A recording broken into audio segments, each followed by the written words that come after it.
అందరికీ నమస్కారం. IYR talks మొదలుపెట్టి ఎఫెక్టివ్గా పోస్టింగ్స్ మొదలుపెట్టి ఒక సంవత్సర కాలం అయింది. ఈ సంవత్సర కాలంలో సబ్స్క్రైబర్స్ బేసు 3,000 నుంచి 33,000 దాకా పెరిగింది. ఐవైఆర్ టాక్స్ను ఆదరిస్తున్న మీ అందరికీ నా ధన్యవాదాలు. భవిష్యత్తులో కూడా ఇదే రకంగా ఐవైఆర్ టాక్స్ని మీరు ఆదరిస్తారని ఆశిస్తూ ఉన్నాను. Thank you. అందరికీ నమస్కారం. ఐవైఆర్ టాక్స్కు స్వాగతం.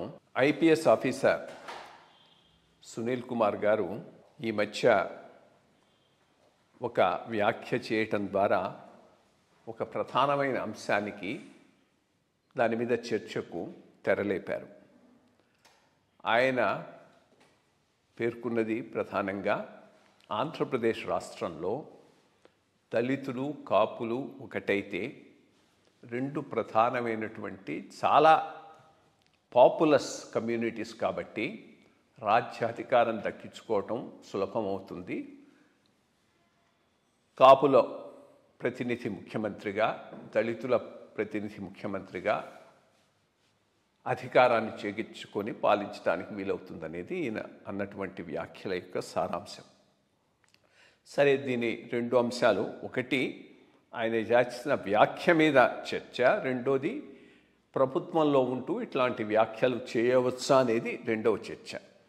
ప్రభుత్వంలో ఉంటూ ఇట్లాంటి వ్యాఖ్యలు చేయవచ్చా లేదా అనేది ప్రభుత్వానికి వదిలేద్దాం. ఎందుకంటే ఆయన తెలిసి కాన్షియస్గా చేసిన కామెంట్ లాగానే కనిపిస్తూ ఉన్నది. న్యాచురల్లీ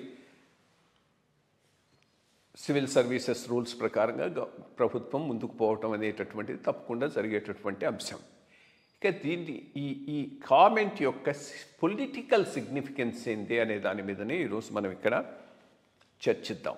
ఈ వ్యాఖ్య చాలా దుమారానికి కూడా ఆల్రెడీ చాలా డిస్కషన్కు దారితీసింది. యూట్యూబ్లో చాలామంది దీని మీద స్పందిస్తూ ఉన్నారు, వాళ్ళ అభిప్రాయాలు తెలియజేస్తున్నారు. ముఖ్యంగా ఈరోజు పవర్ స్ట్రక్చర్లో లాభం పొందుతున్నటువంటి కమ్యూనిటీసు కొంత ఇది కుదిపిందనే చెప్పాలి. యూట్యూబ్లో వస్తున్నటువంటి న్యూస్ను వాటిని బట్టి చూస్తూ ఉంటే ఈ కాపు దళిత్ కాంబినేషన్ అనేటటువంటిది ఈరోజు ఇది కొత్తగా వచ్చిన అంశం ఏమీ కాదు. ఒక రకంగా దామోదరం సంజీవయ్య గారే కాపుల యొక్క ప్రాధాన్యాన్ని ఆంధ్ర రాష్ట్రంలో ఆ రోజు గమనించగలిగాడు. అందుకనే కాపు రిజర్వేషన్ ఆయన ముందుకు తీసుకురావటం జరిగింది. అప్పటికే చాలా బలంగా ఉన్నటువంటి కమ్మారెడ్డి కమ్యూనిటీలకు దీటుకునే రకంగా రాగలిగేటటువంటి కమ్యూనిటీ కాపు కమ్యూనిటీ అనేటటువంటిది మనసులో పెట్టుకున్నాడు కాబట్టి దాన్ని ఆయన గట్టిగా పుష్ చేశాడు. ఎప్పుడైతే సంజీవరెడ్డి గారు తిరిగి వచ్చారో, సంజీవయ్య గారి పదవి అయిపోయిన తర్వాత వెంటనే ఇది మరుగున పడిపోయింది. ఆయనకు తెలుసు పవర్ స్ట్రక్చర్లో కాపులు ఎంపవర్ అయితే ఏ రకంగా ఎగ్జిస్టింగ్ పవర్ స్ట్రక్చరు దెబ్బతినొచ్చు అనేటటువంటిది అవగాహన ఉన్నవాడు కాబట్టి సంజీవరెడ్డి గారు దాన్ని పక్కన పెట్టేయటం జరిగింది. ఇక రెండోది, ఆ పైన కాపులకు పెద్ద సమస్య ఏంటంటే సరైన నాయకత్వం లేకపోవటం. సో దానితో వాళ్లకు ఉన్నటువంటి బేస్కి అనుగుణంగా ప్రపోర్షనేట్ రిప్రజెంటేషన్ ప్రభుత్వంలో పొందలేకపోయినారనేది వాస్తవం. రెండోది, ఎదిగిన కొంతమంది నాయకులు కూడా కేవలం సమాజానికే పరిమితమై సమాజ నాయకులుగానే మిగిలిపోయినారు కానీ విస్తృతమైనటువంటి నాయకత్వం కోసంగా ప్రయత్నం చేసిన వాళ్ళు చాలా తక్కువ. అటువంటి విస్తృతమైన నాయకత్వం కోసం ప్రయత్నం చేసిన కొద్ది మందిలో రంగా గారు వస్తారు. అందుకనే రంగాకు అంత అభిమానం కేవలం కాపుల నుంచే కాదు, మిగిలిన కులాల నుంచి కూడా ఉన్నది. ఆయన తన బేస్ను చాలా బ్రాడ్ చేసుకోగలిగాడు, వైడన్ చేసుకోగలిగాడు. ఇక దళిత నాయకత్వంలో కూడా ఇదే లోపం మనకు కనిపిస్తుంది. చాలామంది దళిత నాయకులు కమ్యూనిటీ లీడర్స్గానే మిగిలారు కానీ అంతకు మించి ఎక్స్పాండ్ అయ్యేటటువంటి ఆ పంథాను అవలంబించి ముందుకు పోయినటువంటి వాళ్ళు తక్కువ. దానివలన చాలా పాపులస్ అయినప్పటికీ ఈ కమ్యూనిటీసు రెండు కూడా ఓవరాల్ స్టేట్ లీడర్షిప్ ఇచ్చేటటువంటి నాయకత్వాన్ని ప్రొడ్యూస్ చేయలేకపోయినాయనేటటువంటిది వాస్తవం.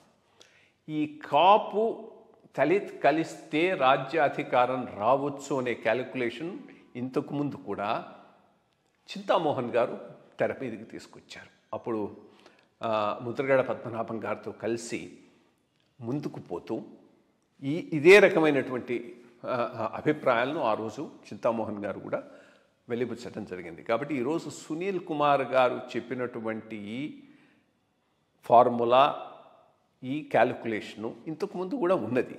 అది ఎందుకు ముందుకు పోవటం లేదంటే 2-3 ప్రధానమైనటువంటి కారణాలు. ఏదైనా ఒక పొలిటికల్ కాంబినేషన్ ముందుకు పోవాలి అంటే 2 ఉండాలి. పొలిటికల్ స్పేస్ ఒకటి ఉండాలి. ఆ పొలిటికల్ స్పేస్ ఈరోజు ఆక్యుపై అయి ఉంది. పొలిటికల్ స్పేస్ ఎట్లా ఆక్యుపై ఉన్నది? ఒక సైడు బలమైన కమ్మ సామాజిక వర్గం, ఇంకోవైపు బలమైన రెడ్డి సామాజిక వర్గం. చాలా రోజులు కాంగ్రెస్ రెడ్డి సామాజిక వర్గానికి రిప్రజెంట్ చేస్తూ నిలబడింది. బట్ కాంగ్రెస్ ఉన్నంత వరకు కాంగ్రెస్లో ఉన్న గొప్పతనం ఏంటి అంటే అన్ని కమ్యూనిటీస్ ఇంట్రెస్ట్ను మోరాల్లెస్ కాంప్రమైజ్ చేసుకుంటూ, అకామిడేట్ చేసుకుంటూ ముందుకు తీసుకుపోతూ ఉండేది. ఎప్పుడైతే తెలుగుదేశం ఒక రీజనల్ పార్టీగా చాలా ప్రాధాన్యమైనటువంటి పరిస్థితికి వచ్చిందో అప్పటి నుంచి తెలుగుదేశం కింద బేస్ ఎవరిదైనా బేసిక్గా బీసీ బేస్ అయినా కానీ పైన సూపర్ స్ట్రక్చర్ మాత్రం ఒక సామాజిక వర్గానికి కన్ఫైన్ అవుతూ ముందుకు పోవటం జరిగింది. కాంగ్రెస్లో మిగిలిన కమ్యూనిటీస్కు కొంత సేవ్ ఉన్న వైఎస్ఆర్సీపీ వచ్చేటప్పటికి అది ఒక రీజనల్ పార్టీగా కేవలం ఇంకొక కమ్యూనిటీని రిప్రజెంట్ చేస్తూ ముందుకు వచ్చింది. కానీ ఓటింగ్ ఏ రకంగా జరుగుతుందంటే ఓటింగ్ ఎప్పుడు కూడా పూర్తిగా కులపరమైన ఆలోచనల మీద జరిగే అవకాశం తక్కువ. కులం డెఫినెట్గా చాలా ఇంపార్టెంట్ రోల్ ప్లే చేస్తుంది. కానీ ఓటింగ్కి వచ్చేటప్పటికి మోస్ట్ ఆఫ్ ది టైం మన ఆంధ్ర రాష్ట్రంలో జరిగే ఓటింగ్ నెగటివ్ ఓటింగ్. ఇప్పుడు ప్రభుత్వం మీద ఎవరున్నారు, వాళ్ళ మీద ఉన్నటువంటి అసంతృప్తి గంపగుత్తగా అపోజిషన్లో ఎవరికి గెలిచే అవకాశం ఉంటుందో వాళ్ళకు పోతుంది. ఆ రకంగా ఈ రొటేషన్ ఇంకా చాలా రోజుల వరకు ఈ వైఎస్ఆర్సీపీ తెలుగుదేశం మధ్య కొనసాగేటటువంటి అవకాశమే జాస్తిగా ఉంది. ఈ మధ్యలో ఒక మూడవ ప్రత్యామ్నాయ శక్తి రావాలి అంటే 2 కావాలి. మొట్టమొదటి కమిట్మెంటు, లాంగ్ టర్మ్ విజను ఉన్నటువంటి నాయకుడు. రెండోది ఒక ఐడియాలజికల్ బేస్. ఈ 2 లేకుండా ఏవో 2 కమ్యూనిటీస్ ముందుకు వచ్చేసి కలిసి అధికారాన్ని ఈ రోజున్న పరిస్థితిలో ఆంధ్రాలో చేజిచ్చుకోగలము అనుకుంటే అది నిజం కాకపోవచ్చు. ఇంకొకటి బేసిక్గా రాష్ట్రంలో ఈరోజు జరుగుతూ ఉన్నది ఈ 2 ప్రధాన సామాజిక వర్గాలు ఏవైతే 2 ప్రధానమైన ప్రాంతీయ పార్టీలను రిప్రజెంట్ చేస్తున్నాయో తెలుగుదేశాన్ని, వైఎస్ఆర్సీపీని, ఆ 2 తప్పితే మిగిలిన అన్ని సామాజిక వర్గాలు మార్జినలైజ్ సెక్షన్సే. ఒక కాపులే కాదు, దళితులే కాదు, మిగిలిన చాలా చాలా చిన్న కులాలు, వాల్మీకులు, ఫిషర్మెన్ను, వీళ్ళంతా సబ్స్టాన్షియల్ నెంబర్లో ఉన్నారు. బోయలు, బ్రాహ్మలు, వైశ్యులు వీళ్ళంతా ఉన్నారు.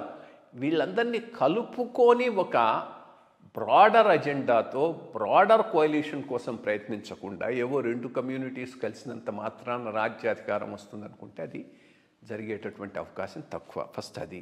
రెండోది ఐడియాలజికల్ బేసిస్. ఏదో సిద్ధాంతపరమైన బేస్ ఉండి ముందుకు పోతేనే ఏ పార్టీ అయినా పవర్లోకి రాగలుగుతుంది, మనగలుగుతుంది. కానీ ఇటువంటి చిన్న అజెండాతో ముందుకు పోతే అధికారంలోకి వచ్చేది కష్టం, వచ్చినా నిలుపుకునేటటువంటి అవకాశాలు కూడా చాలా చాలా కష్టం.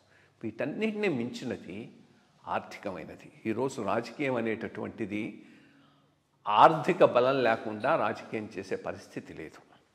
ఈ 2 ప్రధానమైనటువంటి సామాజిక వర్గాలు, కమ్మ సామాజిక వర్గము, రెడ్డి సామాజిక వర్గాలు చాలా రోజులు అధికారంలో ఉన్నాయి. కాబట్టి ఆర్థికంగా వీళ్ళను ఫైనాన్స్ చేసేవాళ్ళు ఆయా కమ్యూనిటీస్లో బలపడ్డారు. ఆ బలపడిన వాళ్ళు మళ్ళా పెట్టుబడి పెట్టడం, దాని నుంచి వచ్చేటటువంటి రిజల్ట్స్ను అనుభవించటం, ఇది ఒక రొటీన్గా జరిగిపోతూ ఉన్నది. ఇంత పెద్ద మొత్తంలో ఫైనాన్షియల్ బ్యాకింగ్ ఈ మూడో ప్రత్యామ్నాయానికి వచ్చేటటువంటి అవకాశం ఉంది. అది లేనప్పుడు అది సఫలీకృతమయ్యేటటువంటి అవకాశాలు చాలా తక్కువ. యాక్చువల్గా ఎవరికైనా ఈ మూడో ప్రత్యామ్నాయాన్ని గట్టిగా పట్టుకొని ముందుకు తీసుకుపోయేటటువంటి అవకాశం వచ్చింది అంటే అది పవన్ కళ్యాణ్ గారికే వచ్చింది. ఆయనే గట్టిగా నిలబడి బీజేపీతో కలిసి ముందుకు పోయి ఉంటే 2014లో కానీ 19లో పరిస్థితి డిఫరెంట్గా ఉండింది అనుకోండి, 24లో కానీ మేబీ వెంటనే గెలుచుండేవాళ్ళు కాదు. ఇవేవి కూడా మూడో ప్రత్యామ్నాయం రావటం అనేటటువంటిది ఏదో ఒక పెద్ద వేవ్ అంటే అనేటటువంటిది చాలా రోజులు ఫైట్ చేయాల్సి ఉంటుంది, చాలా రోజులు దీనికోసం శ్రమ పడాల్సి ఉంటుంది. జస్ట్ లైక్ దట్ వచ్చేటటువంటిది కాదు. జస్ట్ లైక్ దట్ కేవలం ఎన్టీ రామారావు గారికి పెట్టిన 6 నెలలు 9 నెలలు ఎట్లా వచ్చిందంటే ఆ రోజు అది రెండో ప్రత్యామ్నాయం, అది మూడో ప్రత్యామ్నాయం కాదు. కాంగ్రెస్ ఆల్రెడీ చాలా రోజులు పరిపాలనలో ఉంది, డిస్క్రెడిట్ అయి ఉంది, పొలిటికల్ ఆపర్చునిటీ ఉంది, దాన్ని ఆయన సీజ్ చేసుకున్నాడు. ఈరోజు పవన్ కళ్యాణ్ గారు కానీ ఇంకోటి కానీ ఇంకో నాయకుడు కానీ ఇంకొక కాంబినేషన్ కానీ వచ్చిందంటే అది రెండో ప్రత్యామ్నాయం కాదు, మూడో ప్రత్యామ్నాయం. మూడో ప్రత్యామ్నాయం రావాలి అంటే దానికి చాలా రోజులు కష్టపడాల్సి ఉంటుంది. ఆ కమిట్మెంట్ కావాలి, ఆ విజన్ కావాలి, కొంత ఫైనాన్షియల్ సస్టైనబిలిటీ కావాలి. ఈ మూడు లేని రోజు ఈ రోజున్న పరిస్థితిలో ఏదో ఒక పెద్ద ఇది జరిగితే తప్పితే చాలా రోజుల వరకు వీళ్ళ మీద కోపంతో వాళ్లకు, వాళ్ళ మీద కోపంతో వీళ్లకు వేస్తూ ఈ రెండు రీజనల్ పార్టీలే ఎక్కువ రోజులు పాలించేటటువంటి అవకాశం యాజ్ ఇట్ ఈస్గా అవుపిస్తున్నది ఆంధ్రప్రదేశ్ వరకు అని నేను భావిస్తూ ఉన్నాను.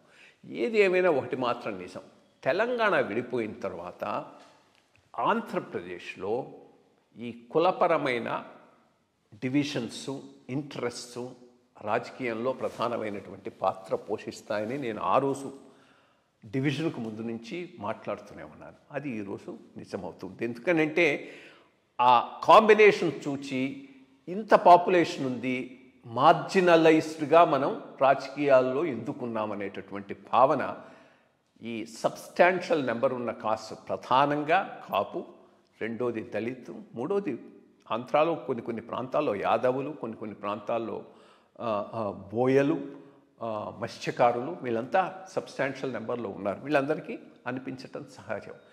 ఈ రకమైనటువంటి ఆలోచన ఎటువంటి కాంబినేషన్కు దారితీస్తుంది, అది సక్సెస్ఫుల్ అవుతుందా లేదా అనేది ఇందాక నేను చెప్పినట్టుగా ఒక బ్రాడ్ బేస్డ్ కోయలీషన్ను ఏర్పాటు చేసి సస్టైన్ చేసే విజన్ ఉన్న నాయకుడు, దానిని బలపరిచే ఆర్థిక